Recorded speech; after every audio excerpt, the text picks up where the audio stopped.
Guys, welcome to UPSC सेवा। आज हम कवर करने वाले हैं इंपॉर्टेंट टॉपिक्स जो कि हमारे एग्जाम के लिए इंपॉर्टेंट है। यूपीएससी सिविल सर्विस एग्जामिनेशन 2026 जो कि हमारा 24 मई को है। आज की इस वीडियो में हम पॉलिटी के सारे इंपॉर्टेंट टॉपिक्स को कवर करेंगे। ये मैंने सारे टॉपिक्स कहाँ से उठाए हैं, तो हमारे जो रीजन ISPT 365 डेज है, मैंने वहां से कुछ टॉपिक्स उठाए हैं, कुछ स्टैटिक्स के पॉइंट्स है एंड कुछ हमारे करंट अफेयर्स के पॉइंट है। ओके, तो सबसे पहला इंपॉर्टेंट टॉपिक है हमारे लिए एमरजेंसी। एमरजेंसी एमरजेंसी हमने कहाँ से बोरो किया है, तो याद रखिएगा हमने एमरजेंसी जर्मनी से बोरो किया है। ओके, इसके कुछ आर्टिकल्स इंपॉर्टेंट है, जैसे आर्टिकल 352 से लेके आर्टिकल 360 तक, ये हमारे लिए इंपॉर्टेंट है और ये रिलेटेड है हमारा इमरजेंसी से। कौन से पार्ट में आता है, तो पार्ट 18 में आता है। बहुत बार क्वेश्चन पूछा जाता है कि अगर इमरजेंसी भी लगा दे हम, तो कौन से ऐसे दो आर्टिकल्स हैं जो स्टे करते हैं, तो वो हमारे आर्टिकल है 20 एंड 21, जो कि हमारे इमरजेंसी लगने के बाद भी स्टे करते हैं। इमरजेंसी तीन तरीके के होते हैं। सबसे पहला है national emergency, then president rule and then financial rule. National emergency की बात करें तो इसमें आता है आर्टिकल 352। प्रेसिडेंट रूल यानी स्टेट इमरजेंसी या कॉन्स्टिट्यूशन इमरजेंसी के नाम से जाने, तो इसका आर्टिकल है 356 एंड फाइनेंशियल इमरजेंसी का है 360। ओके, नेशनल इमरजेंसी कब लगता है, जब हम देख रहे हैं कोई वॉर का सिचुएशन हो, एक्सटर्नल एग्रेशन हो या फिर कोई आर्म रेबेलियन हो, तो हम नेशनल इमरजेंसी लगाते हैं। प्रेसिडेंट रूल जब हमारा ही कॉन्स्टिट्यूशन में कुछ फेलियर चल रहा हो, स्टेट वाइज या फिर पीपल वाइज। फाइनेंशियल इमरजेंसी तो आपको पता ही होगा, फाइनेंशियल दिक्कत की वजह से। नेशनल इमरजेंसी कितनी बार लग चुका है, ये बहुत बार क्वेश्चन पूछा जाता है, तो ये 3 बार लग चुका है। 1962 में लगा, देन 1971 में लगा एंड 1975 में लगा। क्यों क्यों लगाए गए थे? 1962 में लगा बिकॉज ऑफ चाइनीज एग्रेशन। 1971 में लगा because of Pakistan war and 1975 में लगा because of external aggression. Okay, कौन है जो कि इमरजेंसी को प्रोक्लेम करेगा, तो याद रखिएगा, इट प्रोक्लेम बाय प्रेसिडेंट। अगर हमें इमरजेंसी लगाना है तो उसका अप्रूवल कितने मंथ के अंदर लेना पड़ेगा, तो विद इन 1 मंथ आपको उसका अप्रूवल चाहिए। अगर हम इमरजेंसी लगाए तो कितने महीने के लिए रहेगा, तो वो वैलिड रहेगा 6 मंथ के लिए। ठीक है, ये इमरजेंसी से जितने भी इंपॉर्टेंट क्वेश्चन बन सकते थे वो मैंने यहाँ पे आपको दे दिए। नेक्स्ट हमारे लिए इंपॉर्टेंट टॉपिक है वाइस प्रेसिडेंट। वाइस प्रेसिडेंट यानी अभी के समय में जो 15th वाइस प्रेसिडेंट है वो कौन है, तो वो है CP राधाकृष्णन जी। ये हमारा सेकेंड हाईएस्ट कॉन्स्टिट्यूशनल ऑफिस होता है इस कंट्री में। आर्टिकल्स की बात करें तो आर्टिकल 63 बताता है कि हमारे there shall be vice president, यानी वाइस प्रेसिडेंट होना चाहिए। 64 बताता है कि जो वाइस प्रेसिडेंट होंगे वो एक्स ऑफिशियल चेयरमैन होंगे काउंसिल ऑफ स्टेट के। 65 बताता है कि जो हमारे वाइस प्रेसिडेंट है वो एक्ट करेंगे एज अ प्रेसिडेंट अगर एब्सेंट हुआ तो। 66 बताता है कि किस तरीके से वाइस प्रेसिडेंट के इलेक्शन होगा और उनकी क्या क्या क्वालिफिकेशन होगी। आर्टिकल 67 बताता है कि अगर हम वाइस प्रेसिडेंट चुनते भी है तो वो 5 साल के लिए चुने जाएंगे। ये अपना रेजिग्नेशन लेटर प्रेसिडेंट को दे सकते हैं और कभी भी हो सकता है कि राज्यसभा इनको हटा सकती है। ठीक है, 68 आर्टिकल बताता है कि अगर मान लो वाइस प्रेसिडेंट की जगह खाली रही तो उसको इमीडिएटली आपको फुल करना पड़ेगा। तो ये कुछ पॉइंट्स हमारे वाइस प्रेसिडेंट के लिए। नेक्स्ट हमारे लिए इंपॉर्टेंट टॉपिक है स्पीकर ऑफ लोकसभा, यानी ये हमारे हेड होते हैं लोकसभा के। ठीक है, आर्टिकल 93।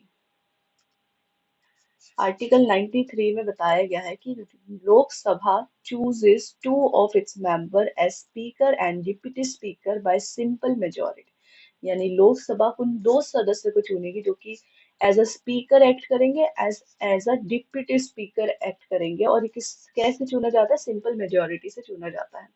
आर्टिकल 94 बताता है कि किस तरीके से हम इसको रिमूव कर सकते हैं। अगर स्पीकर है तो उनको अगर हम रिमूव करते हैं तो उससे पहले हमें 14 डेज का नोटिस देना पड़ेगा उस बंदे को कि हम आपको रिमूव करने वाले हैं। ठीक है, ये अगर हम बात करें स्पीकर ऑफ लोकसभा, तो ये री इलेक्शन के लिए फिर से एलिजिबल होते हैं। यूपीएससी बहुत बार ऐसे ट्रिकी क्वेश्चंस पूछती है कि इट इज नॉट फॉर री इलेक्शन, लेकिन याद रखिएगा ये हमारे री इलेक्शन के लिए एलिजिबल है।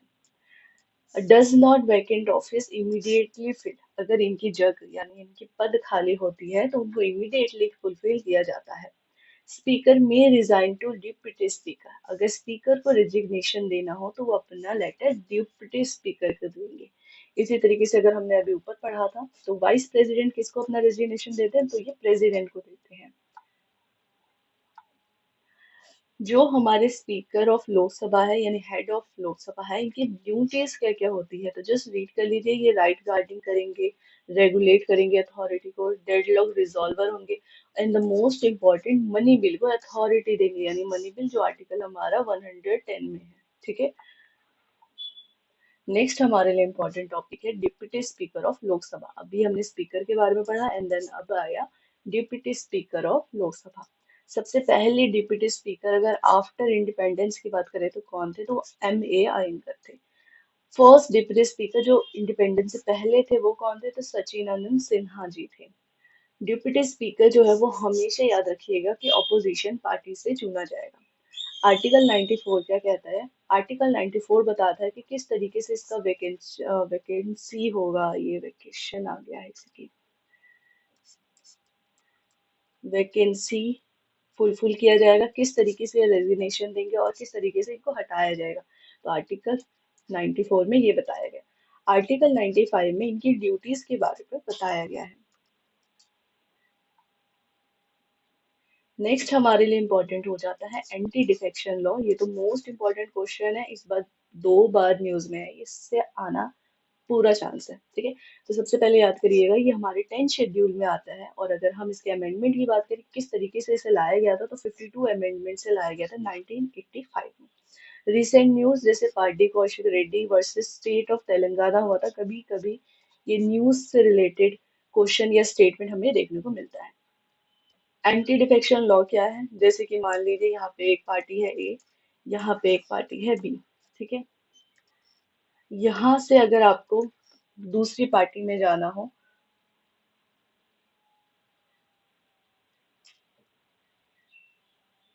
ओके, जैसे यहाँ पे एक पार्टी है ए, यहाँ पे एक पार्टी है बी, आप अपनी पार्टी को छोड़ के दूसरी पार्टी में जा रहे हैं, ठीक है, तो आपके ऊपर एंटी डिफेक्शन लॉ लग सकता है।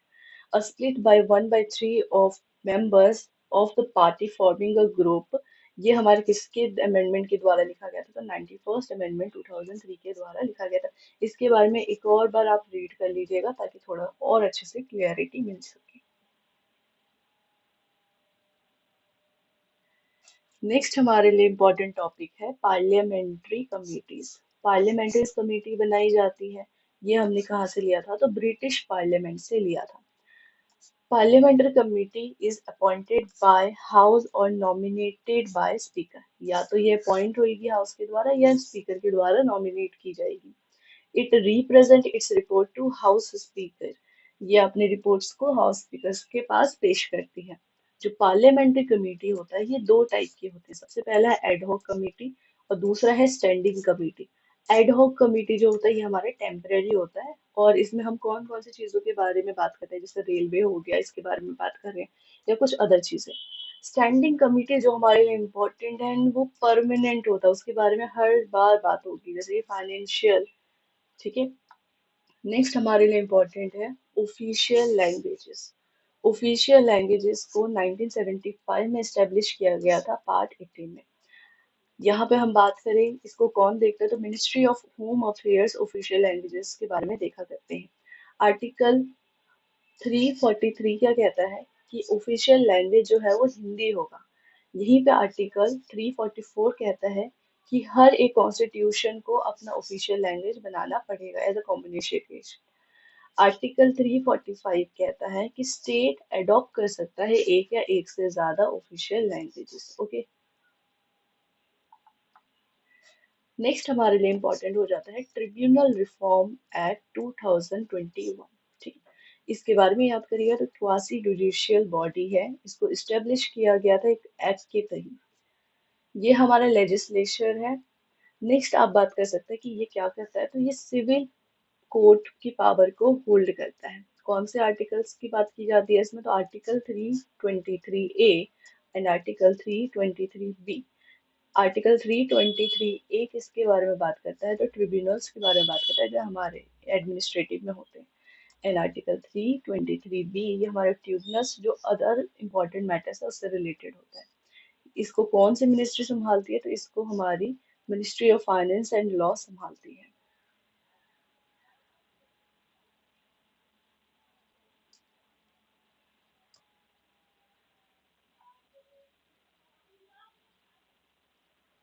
नेक्स्ट हमारे लिए कुछ ये जस्ट मेजर मैंने डाल दिया, आप बस रीड कर सकते हैं कि दो तरीके का लैंड रजिस्ट्रेशन होना चाहिए, क्योंकि अभी के ईयर्स में आपने देखा करेंटली बहुत सारे लैंड को लेके बातचीत हो रही है।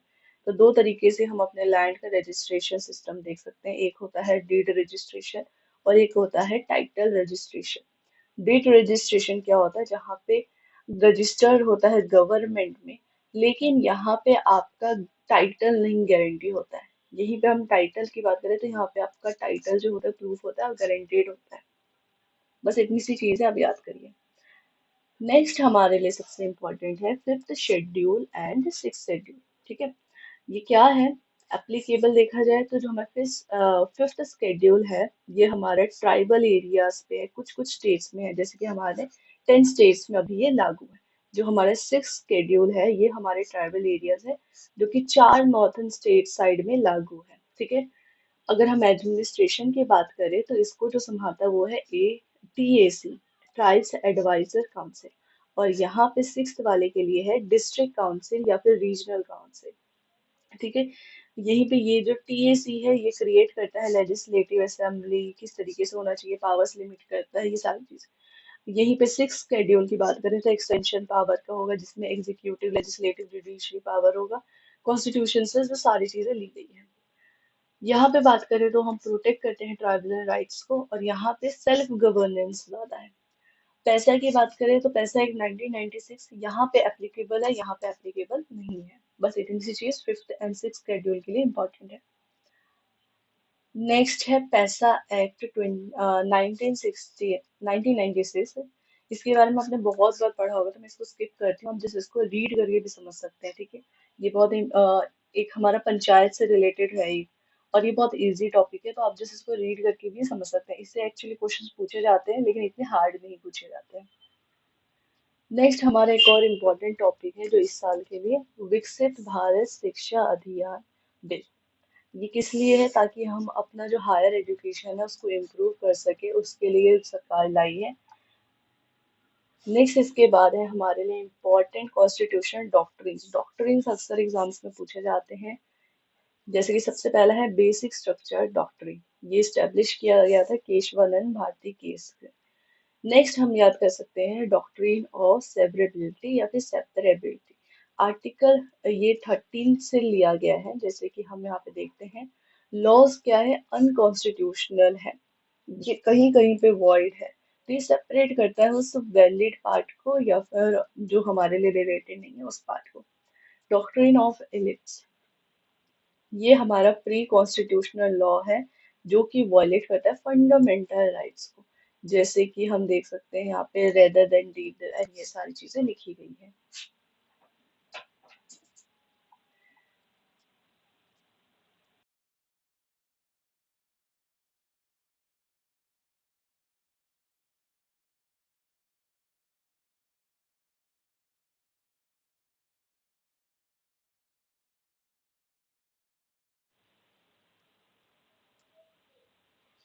ओके, देन की जुडिशियल कॉन्सेप्ट के बारे में आप जस्ट रीड कर लीजिएगा। डॉक्ट्रिन ऑफ मर्जर्स इम्पोर्टेंट हो जाते हैं, क्यों, क्योंकि यहाँ पे अगर सुप्रीम कोर्ट कोई भी चीज के बारे में बात करता है तो वो हमारे जो सबऑर्डिनेट कोर्ट होंगे वो मानेंगे, यानी सुप्रीम कोर्ट का कोई भी डिसीजन होगा तो ऑटोमेटिकली वो जो सबऑर्डिनेट कोर्ट होंगे उस डिसीजन को मानेंगे। ओके, नेक्स्ट हमारे लिए आ जाते हैं इम्पोर्टेंट कंपोनेंट ऑफ उल्लास। उल्लास क्या चीज है, तो ये हमारा नव भारत साक्षरता कार्यक्रम है। यानी यहाँ पे हम देख रहे हैं कहाँ कहाँ पे फुल लिटरेसी हुआ है। तो त्रिपुरा एक ऐसा राज्य है, यानी थर्ड राज्य बन चुका है आफ्टर मिजोरम एंड गोवा, जिसने अचीव किया है फुल फंक्शनिंग लिटरेसी। 2022 की बात करें तो लद्दाख एक ऐसा था फर्स्ट एडमिनिस्ट्रेटिव यूनिट था जिसको डिक्लेयर किया गया था फुल फंक्शनिंग लिटरेसी के द्वारा, मतलब फुल फंक्शनिंग लिटरेसी डिक्लेयर किया गया था। ओके, ऐसे नेट की बात करें तो ये जैसे कि आप याद कर सकते हैं, इलेक्शन कमिश्नर ऑफ इंडिया ने बनाया है, ये सिंगल पॉइंट का डिजिटल प्लेटफॉर्म होगा जिसके बारे में भी बात किया जा रहा है। Next money bill, money bill जो कि हमारे लिए बहुत इंपॉर्टेंट है, जैसे कि हमने अभी ऊपर बात किया था कौन से आर्टिकल में आता है, तो ये 110 आर्टिकल्स में आता है। ये डील करता है कोई भी फाइनेंशियल मैटर हो या फिर टैक्सेशन से रिलेटेड।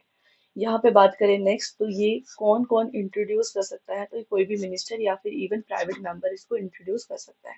मनी बिल की बात करें तो यहाँ पे आपका डिफरेंस लिखा गया है। जैसे मनी बिल का आर्टिकल है 110, यहीं पे फाइनेंशियल बिल में दो आते हैं, एक आता है फाइनेंशियल बिल वन, एक आता है फाइनेंशियल बिल सेकेंड। तो पहला वाला जो है वो आर्टिकल 171 के तहत आता है, और दूसरा जो आर्टिकल है 173 के अंदर आता है। यहाँ पे सर्टिफिकेशन चाहिए क्या स्पीकर को, सर्टिफिकेशन चाहिए क्या स्पीकर का, तो डिसाइड करता है वेदर क्या, जो हमारे स्पीकर होते हैं वो डिसाइड करेंगे क्या ये मनी बिल है या नहीं है। तो इस फाइनेंशियल बिल में इसकी रिक्वायरमेंट नहीं होती है।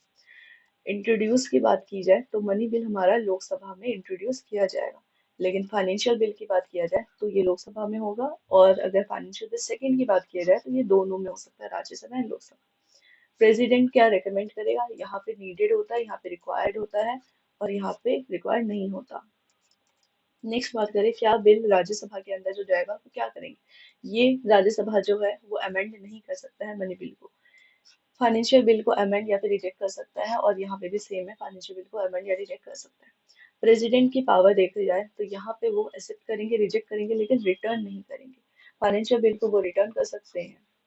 ज्वाइंट सेटिंग की बात की जाए तो यहाँ पे कोई भी प्रोविजन नहीं है, और यहाँ पे चाहिए। नेक्स्ट यहाँ पे कुछ स्पेशल प्रोविजंस बताए गए जो अभी हमने ऊपर पढ़े हैं, जैसा आप इसको रीड कर सकते हैं।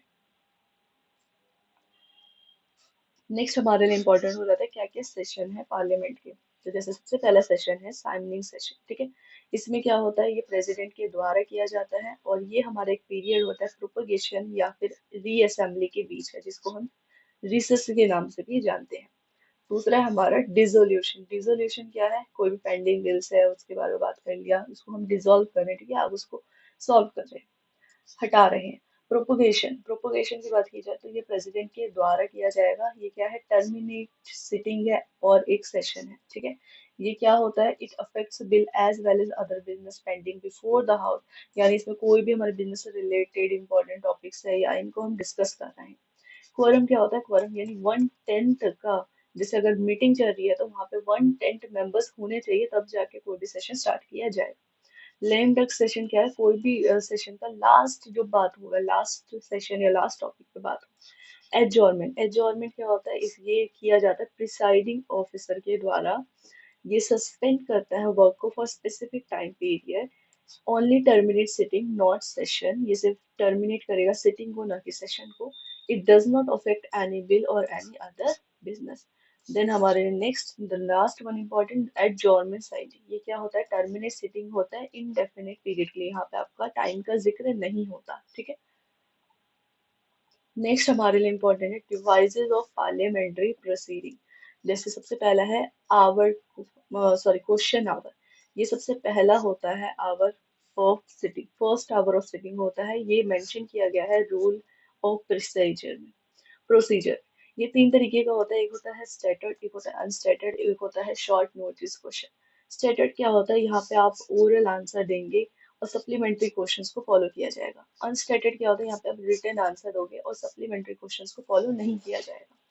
शॉर्ट नोटिस क्वेश्चन क्या होता है, यहाँ पे आप ओरल आंसर दोगे, और अगर कोई भी आस्क बाय नोटिस और लेस देन 10 डेज, कोई भी चीज पे बात हो रही है 10 दिन के अंदर आंसर दिया जाएगा। नेक्स्ट हमारा आता है half an hour discussion. Speaker can allot 3 days, यहाँ पे 3 दिन का समय किया दिया जाता है, डिस्कस कर सकते हैं कोई भी मैटर्स पे जो कि पब्लिक इंपॉर्टेंस से रिलेटेड। शॉर्ट ड्यूरेशन सेशन, इसको हमने सबसे पहली बार 1953 में किया था। इसको हम 2 आवर सेशन के नाम से भी जानते हैं। स्पीकर 2 दिन का समय देंगे और कोई भी अर्जेंट पब्लिक इंपॉर्टेंट टॉपिक्स है उस पर डिस्कस करेंगे। 0 आवर्स की बात की जाए तो 1962 में सबसे पहली बार किया गया, इंडियन इनोवेशन के नाम से भी जान सकते हो। ये क्या होता है, तो ये गैप होता है between hours and agenda call, जिसको हम 0 आवर्स कहते हैं। ये मेंशन नहीं है हमारे रूल ऑफ प्रोसीजर में, ठीक है। तो याद रखिएगा 0 आवर मेंशन नहीं है, और हमारा ये जो शॉर्ट नोटिस आवर है ये मेंशन है। नेक्स्ट हमारी इंपॉर्टेंट टॉपिक है लोकसभा। लोकसभा जो कि सबसे पहले लोकसभा नहीं, लोकपाल सबसे पहले हमारे लोकपाल बने थे पिनाकी चंद्र घोष 2019 में, और अभी के समय में एम खनविलकर जी है।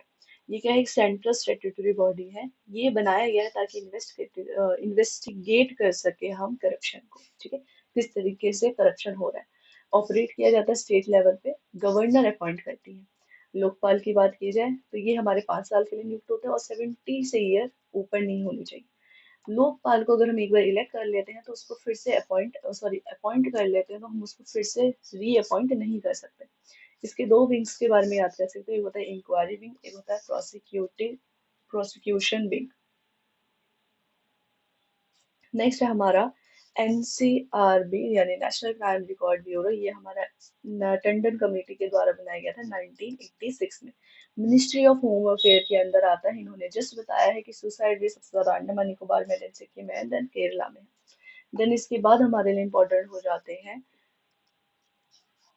CAG, ठीक है, कंट्रोलर CAG। इसका आर्टिकल याद कर लीजिए ना। आर्टिकल इसका है 148। ये हमेशा पूछा जाता है। ये 6 साल के लिए नियुक्त किया जाता है, 65 से ऊपर इनकी नहीं होनी चाहिए एज, और ये कभी भी रिमूव किया जा सकता है प्रेसिडेंट के द्वारा। नेक्स्ट है AGI attorney general of India. Article 76 में इसका जिक्र है। इसको अपॉइंट किया जाता है प्रेसिडेंट के द्वारा। और यहाँ पे जस्ट बताया गया कि solitary general of India is not allowed to participate in the meeting of parliament. फिर हमारे लिए इम्पोर्टेंट है national commission for schedule caste. ये पावर दिया जाता है सिविल कोर्ट का, ठीक है। यहाँ पे ये 3 साल के लिए ऑफिस होल्ड करते हैं। कौन से आर्टिकल में जिक्र है, तो 338 में है। और ये कौन कौन होते हैं, ये मेंबर्स के बारे में बताया गया है।